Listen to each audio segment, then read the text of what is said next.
आणि आता बातम्या पाहूयात सविस्तर। सुरुवातीला एक ब्रेकिंग न्यूज हाती येते, ती म्हणजे नवी मुंबईतल्या नेरूळमध्ये एका 4 मजली इमारतीच्या 3ऱ्या मजल्यावरचा स्लॅब कोसळलाय। ढिगाऱ्याखाली काही जण अडकल्याची भीती व्यक्त केली जाते। या क्षणाची ताजी माहिती। अग्निशमन दलाचे जवान घटनास्थळी दाखल झाले असून मदत आणि बचाव कार्य तातडीने सुरू करण्यात आले आहे। दरम्यान या दुर्घटनेत 7 जण गंभीररीत्या जखमी झाल्याची माहिती मिळते।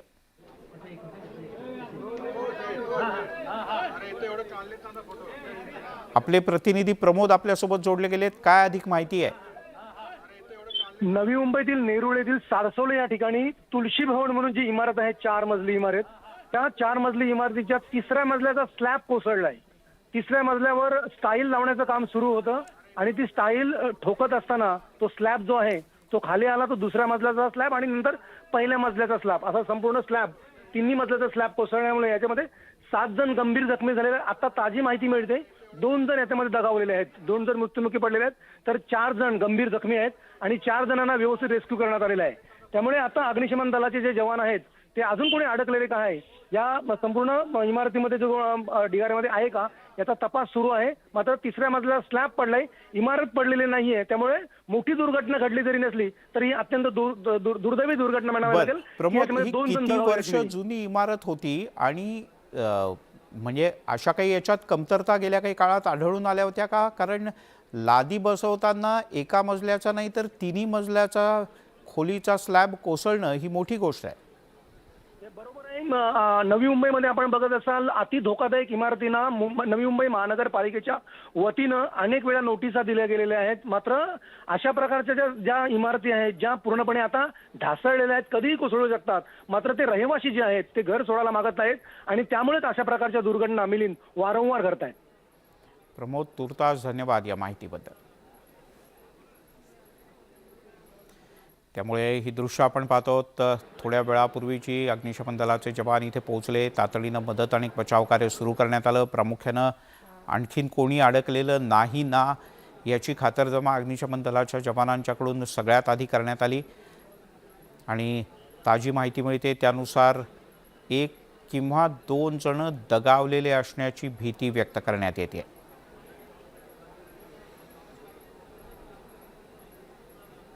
आणि आता एक मोठी बातमी।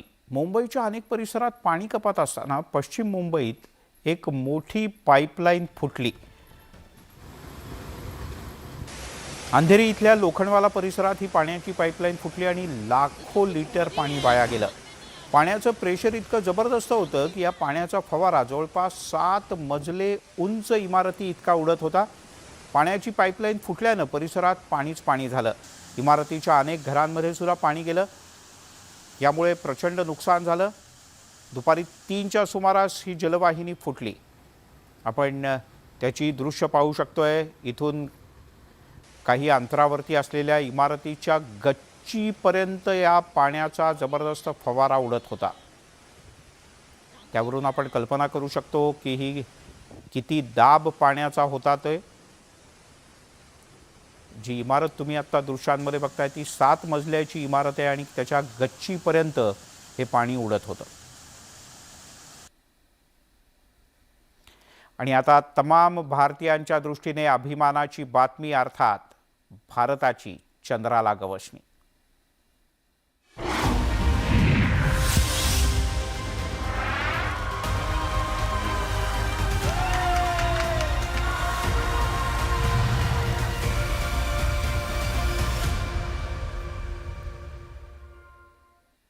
भारताचं चांद्रयान अखेर चंद्रावर पोहोचलंय।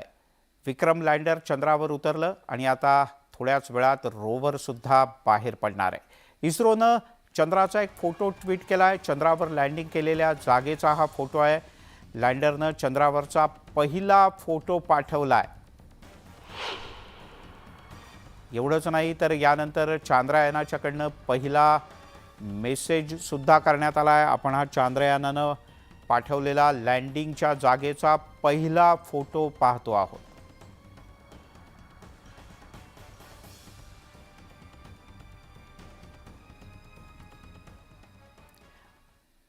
चंद्राच्या दक्षिण ध्रुवावर यशस्वीपणे तिरंगा फडकला। भारताचं चांद्रयान 3 हे चंद्रावर यशस्वीपणे उतरलं। चंद्राच्या दक्षिण ध्रुवावर जाणारा भारत पहिला देश आहे, तर चंद्रावर उतरणारा चौथा. इस्रोनं आणखीन एक ऐतिहासिक गगनभरारी घेतली. भारताचा झेंडा आता चंद्रावर पाहायला मिळणार आहे. इस्रोला मिळालेलं हे सगळ्यात मोठं यश मानलं जातं. यानंतर पंतप्रधान नरेंद्र मोदी यांनी भारतासाठी हा अविस्मरणीय क्षण असल्याचं म्हटलं. हा क्षण भारतासाठी नव्या भारताच्या जयघोषाचा असल्याचं म्हणत त्यांनी शास्त्रज्ञांचं भरभरून कौतुक केलं. हमने धरती पर संकल्प लिया और चांद पर उसे साकार किया. और हमारे वैज्ञानिक साथियों ने भी कहा, India is now on the moon. आज हम अंतरिक्ष में नए भारत की नई उड़ान के साक्षी बने हैं.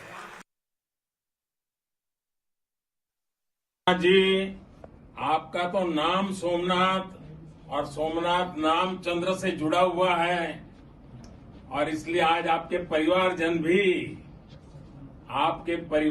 भी बहुत आनंदित होंगे. मेरी तरफ से आपको, आपकी पूरी टीम को बहुत बहुत बधाई और सबको मेरी तरफ से अभिनंदन कह दीजिए.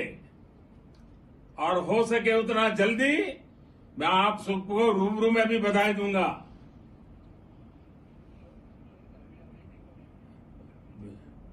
बहुत बहुत शुभकामनाएं और बहुत बहुत बधाई. पंतप्रधान नरेंद्र मोदी यांनी इस्रोच्या ऐतिहासिक कामगिरीबद्दल थेट फोनवरून शास्त्रज्ञांचं अशा प्रकारे कौतुक केलं. वळूयात आणखीन काही याच संदर्भातल्या बातम्यांकडे. चांद्रयान-3चं चंद्रावर सॉफ्ट लँडिंग यशस्वी झालं आणि सगळ्या देशात जल्लोष सुरू झाला. राज्याचे मुख्यमंत्री एकनाथ शिंदे हे सुद्धा एका बैठकीत होते, पण बैठक बाजूला ठेवून काही काळ सगळ्यांनीच या चांद्रयानाचं सॉफ्ट लँडिंग पाहिलं.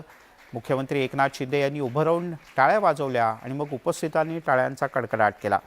उपमुख्यमंत्री देवेंद्र फडणवीस यांनी सुद्धा या ऐतिहासिक क्षणाचा साक्षीदार आपल्याला होता आलं हे भाग्य असल्याचं म्हटलंय. जपानमध्ये ते शासकीय दौऱ्यावर आहेत, पण देवेंद्र फडणवीस यांनी जपानमध्ये उपस्थितांसह जल्लोष केला. इकडे राज्याचे दुसरे उपमुख्यमंत्री अजित पवार यांनी सुद्धा चांद्रयानाचं हे सॉफ्ट लँडिंग पाहिलं आणि भारत माता की जयचा जयघोष झाला.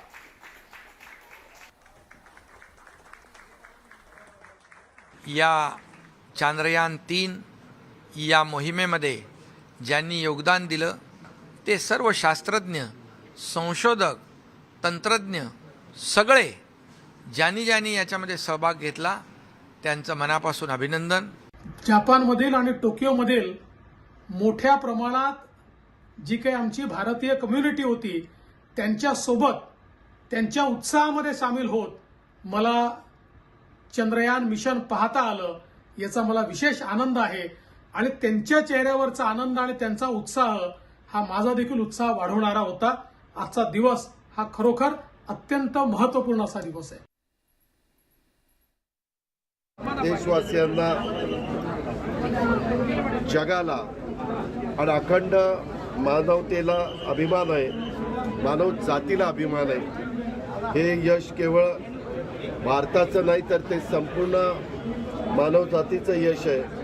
जगातल्या प्रत्येक व्यक्तीचं यश आहे असं म्हटलं तर चुकीचं ठरणार नाही. देशाचे पंतप्रधान नरेंद्र मोदी साहेबांच्या नेतृत्वाखाली येणाऱ्या काळात देश यशाची नवीन नवीन शिखरं त्या ठिकाणी पादाक्रांत करत असताना आपण पाहतोय. चंद्रयानाच्या यशस्वी लँडिंगमुळं अमेरिका, रशिया आणि चीन नंतर संपूर्ण जगामध्ये आता भारताचा चौथा अंतराळ शक्ती म्हणून आपला देश ठरलेला आहे. केंद्रीय मंत्री नितीन गडकरी यांनी इस्रोचे अध्यक्ष एस सोमनाथ यांना फोन करून चांद्रयान-3च्या यशाबद्दल त्यांचं विशेष अभिनंदन केलं. सर बहुत बधाई, बहुत अभिनंदन. We are proud of you. God bless you sir. सभी साइंटिस्ट को मेरा बहुत बहुत congratulation sir. Thank you sir. Thank you sir. नमस्कार. कर्नाटकचे उपमुख्यमंत्री डी.के. शिवकुमार यांनी इस्रोला भेट दिली आणि चांद्रयान-3 मोहिमेच्या यशाबद्दल सगळ्या शास्त्रज्ञांचं अभिनंदन केलं. डी.के. शिवकुमार यांना चांद्रयान प्रकल्पाविषयी माहिती देण्यात आली. विक्रम लँडर चंद्रावर यशस्वीपणे उतरवण्याची तुमची कामगिरी अतिशय प्रशंसनीय आहे. तुम्ही भारताचा अभिमान आहात. या परिश्रमासाठी इस्रोच्या सर्व शास्त्रज्ञ आणि कर्मचाऱ्यांचे प्रयत्न अविस्मरणीय आहेत आणि त्यांच्या मेहनतीबद्दल त्यांचं मनपूर्वक अभिनंदन, असं डी.के. शिवकुमार म्हणाले.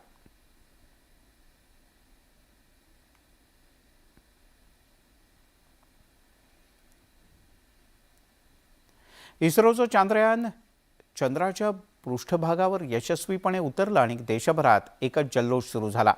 मुंबईतल्या अंधेरी रेल्वे स्थानकाच्या बाहेर एक भला मोठा स्क्रीन लावण्यात आला होता आणि त्यावर चांद्रयानाचं प्रक्षेपण लाईव्ह दाखवण्यात येत होतं. यावेळेला प्रवाशांनी प्रचंड गर्दी केली आणि हे दृश्य कॅमेऱ्यात कैद झालंय.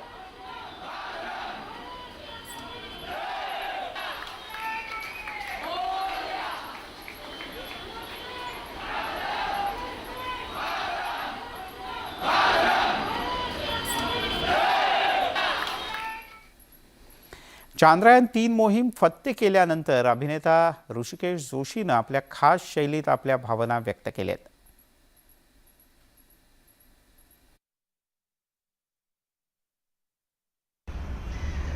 एकतर विशेष करून मी आजच्या या टेक्नॉलॉजीचं कौतुक करेन की केवळ आज तागायत अनेक स्पेस मिशन झाली, वेगवेगळ्या देशांची झाली, पण भारताचं हे स्पेस मिशन आपल्याला अत्यंत अप्रतिमरित्या इस्रोच्या स्टेशनमधून लाईव्ह बघायला मिळणं आणि तो क्षण प्रत्यक्ष अनुभवता येणं ही म्हणजे शालेय विद्यार्थ्यांपासून ते वृद्धांपर्यंत इतकी अविस्मरणीय आणि अद्भुत घटना म्हणून मी याची नोंद करीन. यासोबतच बुलेटिनमध्ये घेऊयात एक छोटासा ब्रेक. पाहत राहा न्यूज 18 लोकमत.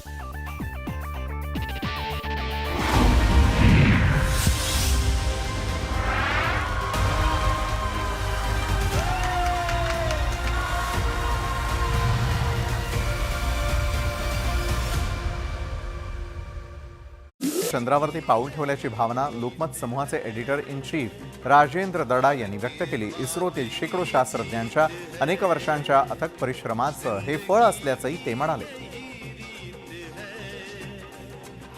चांद्रयान-3 मोहिमेच्या यशानंतर जळगावमध्ये जोरदार सेलिब्रेशन करण्यात आलं. भारत माता की जय असा जयघोष करत ढोल ताशांच्या गजरात जोरदार सेलिब्रेशन केलं गेलं. चांद्रयान मोहीम यशस्वीरित्या पार पडल्यानंतर मंत्री मंगलप्रभात लोढा यांनी सर्व भाजपच्या कार्यकर्त्यांसह विजय जल्लोष साजरा केला. मिठाई पेढे लाडू एकमेकांना भरवत नाचत हा आनंदोत्सव साजरा केला गेला.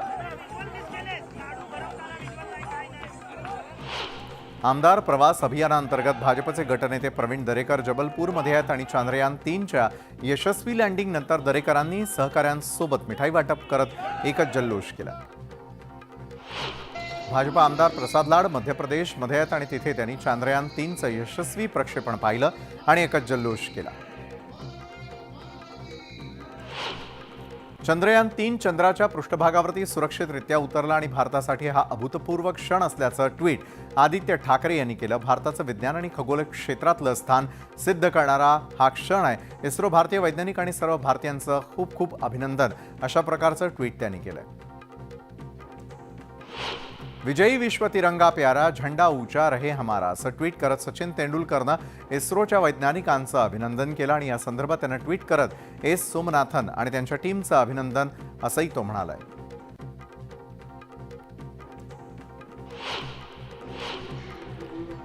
इतर बातम्यांकडे वळूया. केंद्र सरकारनं कांद्याच्या निर्यात शुल्कामध्ये केलेल्या 40% वाढीचे पडसाद हिंगोलीत देखील उमटले. स्वाभिमानी शेतकरी संघटनेच्या वतीनं कांद्याची होळी करण्यात आली. सरकारच्या निर्णयाचा निषेध करण्यात आला. परभणीमध्ये स्वाभिमानी शेतकरी संघटनेनं उपनिबंधक कार्यालयामध्ये ठिय्या आंदोलन केलं. महात्मा ज्योतिराव फुले कर्जमुक्ती योजनेमध्ये पात्र झालेल्या लाभार्थ्यांना बाकी प्रमाणपत्र मिळवण्याकरता अडचणी येत आहेत. तालुका उपनिबंधकांनी योग्य ती कारवाई करणार असं आश्वासन दिल्यानंतर आंदोलन मागे घेण्यात आलं. परभणी जिल्ह्यातील झरी आणि टाकळी या महसूल मंडळांमध्ये मागील 21 दिवसांपासून पावसानं दडी मारली आहे. पावसाअभावी या भागातील पिकं सुकून जात आहेत. त्यामुळे त्वरित पंचनामे करून शेतकऱ्यांना भरीव मदत द्यावी अशी मागणीचं निवेदन शेतकऱ्यांनी जिल्हाधिकाऱ्यांना दिलं. लातूर जिल्ह्यामध्ये पावसानं पाठ फिरवल्यानं पिकं करपू लागली आहेत. पावसाचा मोठा खंड पडल्यानं सोयाबीन, मूग, ऊसासह इतर खरीप पिकांची वाढ खुंटली. त्यामुळे शेतकऱ्यांनी पंचनामे करून तातडीनं मदत द्यावी अशी मागणी केली आहे. धुळे जिल्ह्यातील कापूस उत्पादक शेतकरी दुहेरी संकटात सापडलेले आहेत. गेल्या 1.5 ते 2 महिन्यांपासून जिल्ह्यात पावसानं दडी मारली आहे आणि त्यातच आता पावसाअभावी कपाशीवर लाल्या रोगाचा प्रादुर्भाव झालाय. त्यामुळे प्रशासनानं नुकसानीचे पंचनामे करून मदत द्यावी अशी मागणी कापूस उत्पादक शेतकऱ्यांनी केली आहे. अहमदनगर जिल्ह्यामध्ये गेल्या काही दिवसांपासून पावसानं ओढ दिली आहे. त्यामुळे पिकांना धोका निर्माण झाला आहे. आता जिल्ह्यातील काही भागामध्ये पाऊस बरसायला सुरुवात झाला आहे. त्यामुळे सुकत चाललेल्या पिकांना नवसंजीवनी मिळाली आहे. त्यामुळे शेतकऱ्यांना तात्पुरता का असेना दिलासा मिळाला आहे. धाराशिवमधील 11.25 लाख एकरावरील सोयाबीन पीक धोक्यात आले. जिल्ह्यात गेल्या 24-25 दिवसांपासून पाऊस नाहीये. त्यामुळे जिल्ह्यावर दुष्काळाचं संकट आहे. पावसाअभावी शेतातील पिकं करपू लागल्यानं शेतकऱ्यांची चिंता वाढली आहे. धुळे जिल्ह्यातही पावसानं पाठ फिरवल्यानं शेतकरी संकटात सापडलाय. उबाठा गटानं जिल्ह्यात दुष्काळ जाहीर करावा अशी मागणी सरकारकडे केली आहे. पाऊस नसल्यानं नद्या, धरणं कोरडी पडली असून विहिरींची पाण्याची पातळीही घटली आहे. नंदुरबार जिल्ह्यातील उंटावद या गावातील सुतगिरणी प्रशासनाविरोधात ग्रामस्थांनी कामबंद आंदोलन केलं. कामगारांना 6 वर्षांचा पीएफ मिळावा, सोबतच बोनस, दवाखाना, कॅन्टीन आणि पिण्याच्या पाण्यासारख्या मूलभूत सुविधा मिळाव्यात अशी मागणी यावेळी करण्यात आली.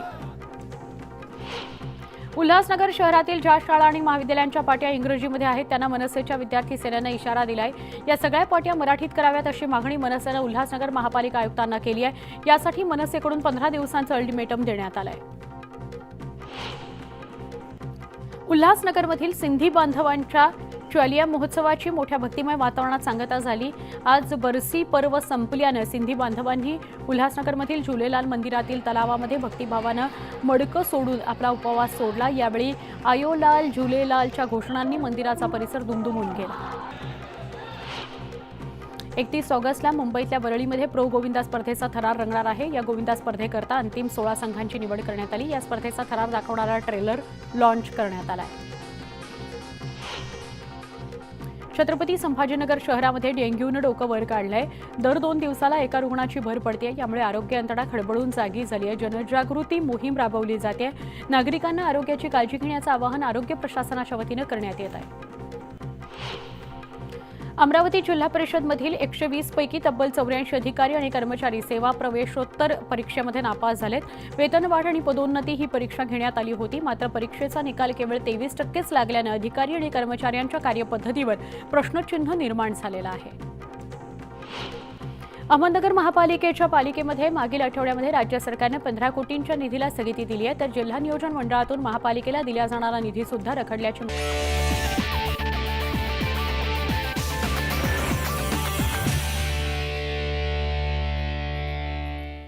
आपण पाहताय महामुंबई. उरणमधल्या गव्हाण फाटा ते दिघोडे गाव या दरम्यान एक मोठी वाहतुकीची कोंडी सातत्यानं होतीये आणि ती सध्या सुद्धा कायम आहे. तब्बल 6 ते 7 किलोमीटरपर्यंत वाहनांच्या लांबच लांब रांगा लागलेत. अगदी दुचाकी चालवायला सुद्धा रस्त्यावर जागा नाही अशा प्रकारची परिस्थिती आहे. इतकी प्रचंड वाहतूक कोंडी असून सुद्धा या ठिकाणी वाहतूक पोलिसांची मात्र वानवा आहे.